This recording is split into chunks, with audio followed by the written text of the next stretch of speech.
Halo teman-teman pejuang ASN P3K.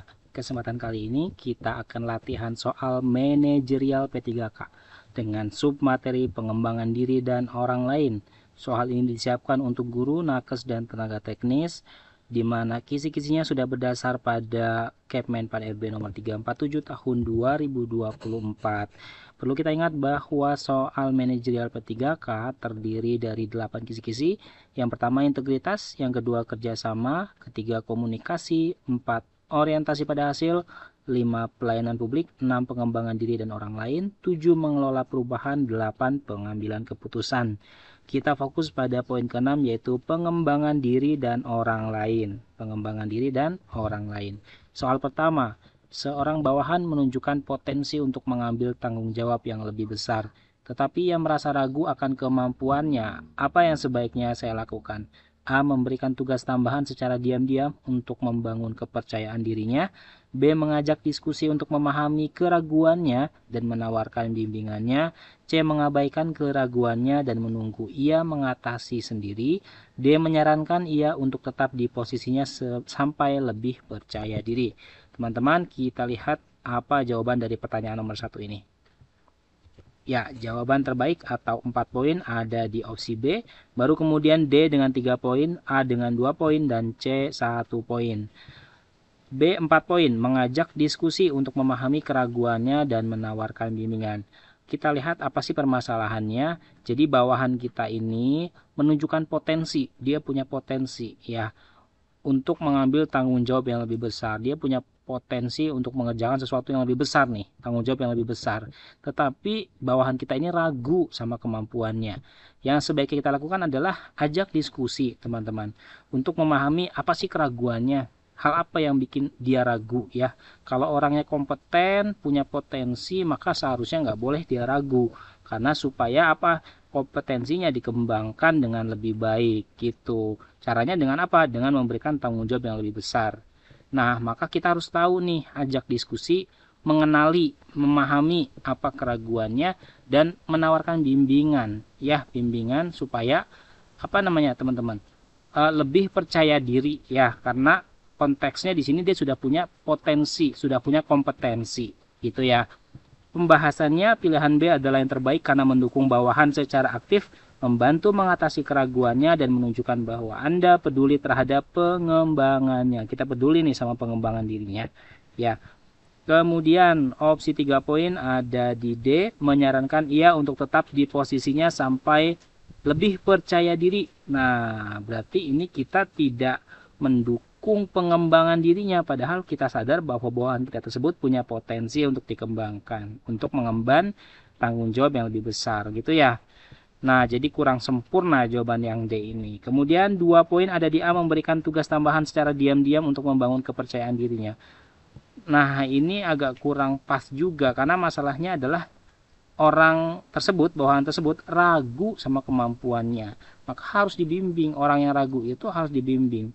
Ya, kita harus pastikan apa yang menjadi keraguannya, kita bimbing, kita arahkan, semoga yang bersangkutan tidak lagi ragu ya atau cemas terhadap apa yang dikhawatirkan gitu. Jadi langsung potensinya apa, kembangkan potensi itu, jangan ragu lagi gitu. 1 poin menyarankan satu poin mengabaikan keraguannya dan menunggu ia mengatasinya sendiri. Berarti di sini kita tidak mendukung adanya pengembangan diri ya, teman-teman. Pengembangan dirinya tidak didukung. Soal kedua, bawahan saya meminta kesempatan untuk mengikuti pelatihan yang tidak langsung berhubungan dengan tugas saat ini, tetapi relevan untuk karir jangka panjangnya. Apa langkah saya? A. Menolak karena pelatihan tidak relevan dengan tugas saat ini. B. Memberikan izin dengan syarat ia membuktikan manfaat pelatihan tersebut. C. Mendukung sepenuhnya karena pelatihan akan membantu pengembangan karirnya. D. Meminta ia menunda pelatihan hingga beban kerja tim berkurang. Yuk teman-teman, kira-kira apa jawabannya? Kita lihat. Opsi 4 poin atau terbaik yaitu mendukung sepenuhnya karena pelatihan akan membantu pengembangan karirnya. Ya teman-teman, sesuai dengan kisi-kisinya tadi kita hari ini belajar pengembangan diri dan orang lain. Masalahnya apa dari soal ini? Jadi bawahan saya meminta kesempatan mengikuti pelatihan yang secara kontennya, secara isinya pelatihan itu nggak berhubungan dengan tugas dia saat ini. Tapi masih ada relevansinya, keterkaitannya dengan karir jangka panjangnya dia. Nah, bagaimana sebaiknya kita dukung teman-teman. Segala bentuk pelatihan atau pengembangan diri sebaiknya kita dukung ya, apalagi ada dampak terhadap karir jangka panjang, maka wajib kita dukung. Pembahasannya kita lihat pilihan C adalah yang paling tepat karena menunjukkan kepedulian terhadap pengembangan karir bawahan meskipun tidak langsung terkait dengan tugas saat ini gitu teman-teman. Kemudian B, memberikan izin dengan syarat ia membuktikan manfaat pelatihan tersebut. Memberikan izin dengan syarat ia membuktikan manfaat pelatihan tersebut. Ngasih izin sih, tapi dia harus membuktikan manfaat pelatihan tersebut. Jadi dia tidak, jadi kita tidak sepenuhnya nih pakai ada syarat segala gitu ya. Nah, kurang pas kayaknya. D, meminta ia menunda pelatihan hingga beban kerja tim berkurang. Ada unsur penundaan ya teman-teman. Padahal dalam pengembangan diri ya sudah kasih kesempatan yang seluas-luasnya bagi bawahan kita untuk mengembangkan diri dan karirnya di masa mendatang. 1 poin ada di A, menolak karena pelatihan tidak relevan dengan tugas saat ini. Memang nggak berhubungan langsung, tetapi masih relevan teman-teman ya. Jadi yang A ini nggak sesuai dengan konteks masalahnya. Jadi opsi terbaik tetap ada di C, yaitu mendukung sepenuhnya karena pelatihan akan membantu pengembangan karirnya. Berikutnya, seorang bawahan merasa bosan dengan tugas-tugas yang monoton dan ingin mencoba tantangan baru. Apa tindakan saya? A, memberikan tugas baru yang lebih menantang untuk mengembangkan kemampuannya. B, meminta ia untuk tetap fokus pada tugas yang sudah ada. Hal ini agar tim tetap stabil. C, memberikan motivasi tanpa mengubah tanggung jawabnya di dalam tupoksi yang dipunya. D, mengabaikan permintaannya karena semua tugas penting. Yuk teman-teman, kira-kira apa jawabannya? Untuk soal yang ini 4 poin ada di opsi A, memberikan tugas baru yang lebih menantang untuk mengembangkan kemampuannya. Masalahnya apa? Kita lihat di soal. Bawahan bosan dengan tugas yang monoton. Monoton itu ajuk ya, begitu aja, flat gitu, nggak ada perubahan, tidak ada challenge-nya. Dan ingin mencoba tantangan baru. Nah ini jelas nih, dia ingin mencoba challenge baru, tantangan baru. Tindakan saya apa? Ya kasih dong tantangan baru gitu ya, kasih tugas baru yang lebih menantang. Biar ada pengembangan kemampuannya.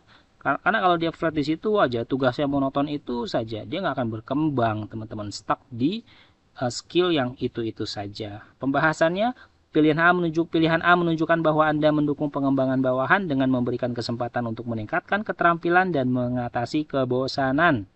Itu ya. Caranya apa? Kasih tugas baru yang lebih menantang. Orangnya sudah minta masalahnya ya. Ingin mencoba tantangan baru tadi di pertanyaan. Kemudian yang C, memberikan motivasi tanpa mengubah tanggung jawabnya di dalam tupoksi yang dipunya. Memberikan motivasi tanpa mengubah tanggung jawabnya. Kasih motivasi tetapi tugasnya masih sama. Ya, tupoksi itu kan tugas pokok dan fungsinya. Berarti tugasnya masih sama dia. Nah, dikasih motivasi doang, ya kurang maksimal. Padahal dia sudah minta tantangan baru, gitu ya. Bukan minta motivasi, tapi minta tantangan baru, gitu. Maka C masih kalah dengan A, 4 poin tadi. B, meminta ia untuk tetap fokus pada tugas yang sudah ada. Hal ini agar tim tetap stabil. Ini tidak mendukung adanya pengembangan diri. Padahal bawahan kita sudah minta tantangan baru, ya kurang pas. Dia mengabaikan. Biasanya kalau mengabaikan, menghindari, ya ini opsi-opsi yang poinnya paling kecil nih teman-teman, karena tidak berupaya menyelesaikan masalah yang ada gitu ya. Kita lihat, maka jawaban terbaiknya ada di A. Lanjut. Bawahan saya merasa stagnan dalam karirnya meskipun sudah bekerja keras. Bagaimana cara membantu? A, memberikan proyek khusus yang dapat menunjukkan potensinya. B, meminta ia tetap bersabar karena hasil kerja keras akan terlihat nantinya. C, mengarahkan ia untuk mencari peluang yang tampak belum tersentuh oleh karyawan lainnya. D, mengabaikan karena pengembangan karir adalah tanggung jawabnya. Tanggung jawab sendiri gitu ya, bukan tanggung jawab kita sebagai atasan, maksudnya begitu. Ya teman-teman, untuk soal yang ini kira-kira jawabannya apa ya? Kita lihat kuncinya. Bawahan saya merasa stagnan dalam karirnya meskipun sudah bekerja keras. Ya, dia udah bekerja keras tapi karirnya stagnan. Jawaban terbaik 4 poin ada di A, kasih proyek khusus. Berikan proyek khusus yang dapat menunjukkan potensinya. Dengan proyek tersebut potensinya akan berkembang, akan show up, akan keluar teman-teman. Gitu ya. Pilihan H adalah yang terbaik karena memberikan peluang konkret, peluang nyata untuk menunjukkan kemampuannya dan mengatasi rasa stagnasi. Stagnasi itu stuck di situ tuh, nggak berubah ya, diem mentok di situ, namanya stagnasi.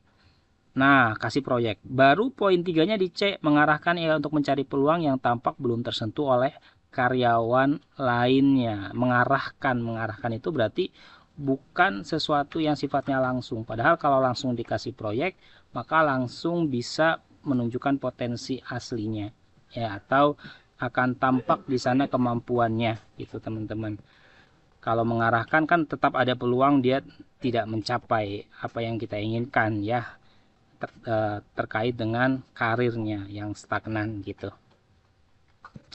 Kemudian poin 2 ada di B, meminta ia tetap bersabar karena hasil kerja keras akan terlihat nantinya. Meminta ia tetap bersabar. Nah, ini juga tidak ada bentuk dukungan atau dorongan untuk pengembangan karirnya. D, mengabaikan karena pengembangan karir adalah tanggung jawabnya. Ini bentuk sama sekali tidak ada dukungan, ya. Mengabaikan tuh ya cuek, sama sekali nggak mendukung adanya pengembangan diri. Padahal sudah menyatakan merasa stagnan dalam karirnya. Bawahan kita ini sudah merasa stagnan, maka harus dukung, harus kasih peluang yang nyata biar dia bisa menunjukkan kemampuannya, gitu ya, nggak stuck di situ.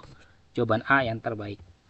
Soal 5, saat memberikan umpan balik, saya menemukan bahwa bawahan kurang memahami bagaimana cara memperbaiki kekurangannya. Apa langkah saya? A, memberikan contoh nyata dan saran langkah-langkah perbaikan. D, meminta ia mencari solusi sendiri untuk masalahnya sebagai bentuk rangsangan kemandirian. C, memberikan kritik tanpa memberikan panduan perbaikan. D, menunda diskusi hingga ia lebih siap untuk mendengarkan setiap umpan balik yang saya sampaikan.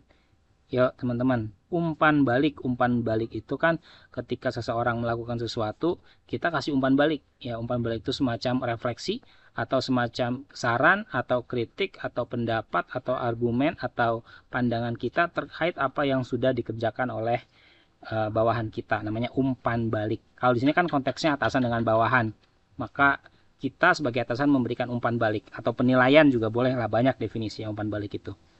Yuk, jawaban terbaik teman-teman ada di opsi A, memberikan contoh nyata dan saran langkah-langkah perbaikan. Kita lihat masalahnya.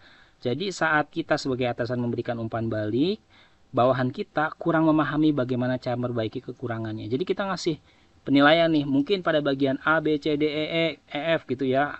Ini bagian yang kamu kerjakan ada kekurangan. Terus ternyata bawahan kita kurang paham sama instruksi tersebut, sama cara memperbaiki kekurangannya. Ya, padahal kita udah kasih tahu tuh caranya gitu ya. Langkah kita apa? Kasih contoh nyata dong. Kasih contoh nyata yang bisa dilihat langsung, yang bisa nggak perlu contoh yang abstrak orang suruh ngebayangin, nggak usah. Kasih contoh nyata yang di depan matanya itu, yang konkret, yang bisa dilihat dan gampang dicontoh gitu ya. Dan saran langkah-langkah perbaikan, kalau perlu sarannya, kalau begini maka harus ngapain langkah-langkahnya gitu ya.